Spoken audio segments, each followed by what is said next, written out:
कभी एक छोटा सा गांव था जहां सुदामा नाम का एक गरीब ब्राह्मण अपने परिवार के साथ रहता था। घर में अक्सर भोजन की कमी रहती, बच्चे भूखे सो जाते, पर सुदामा के चेहरे पर कभी शिकायत नहीं थी।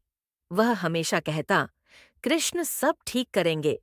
गरीबी कितनी भी गहरी हो, उसका विश्वास कभी नहीं टूटा। एक दिन उसकी पत्नी ने नम्रता से कहा, आप अपने बचपन के मित्र कृष्ण से मिलने क्यों नहीं जाते?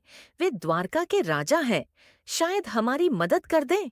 सुदामा ने मुस्कुराकर कहा, मैं मदद लेने नहीं, अपने दोस्त से मिलने जाऊंगा। पत्नी ने घर में जितना था उसी से थोड़ा सा पोहा बनाया और एक छोटी पोटली बांधकर उसके हाथ में दे दी। वही उनका प्रेम था, वही उनकी भक्ति। सुदामा लंबी यात्रा करके द्वारका पहुंचा। वहां का वैभव देखकर वह संकोच में पड़ गया। क्या कृष्ण अब भी उसे वैसे ही अपनाएंगे? लेकिन जैसे ही कृष्ण को समाचार मिला कि उनका मित्र आया है, वे सिंहासन छोड़कर दौड़ पड़े। उन्होंने सुदामा को गले से लगाकर आंखों में आंसू भर लिए। राजा और दरबारी सब हैरान थे।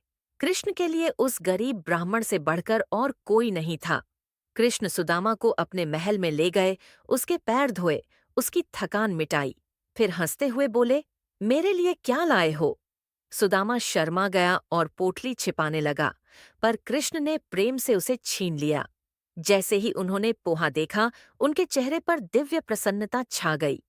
यह सबसे प्यारा उपहार है, उन्होंने कहा। भगवान को वस्तु नहीं, भाव चाहिए, और सुदामा का भाव निर्मल था।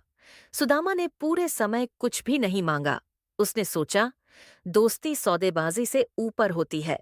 मिलन के आनंद में ही वह सब भूल गया और लौट पड़ा। लेकिन वापस गांव पहुंचकर वह चौंक गया। जहां उसकी टूटी झोपड़ी थी, वहां एक सुंदर घर खड़ा था। बच्चे नए कपड़ों में खेल रहे थे, घर में भोजन और उजाला था। उसकी पत्नी खुशी के आंसू बहा रही थी। यह सब कृष्ण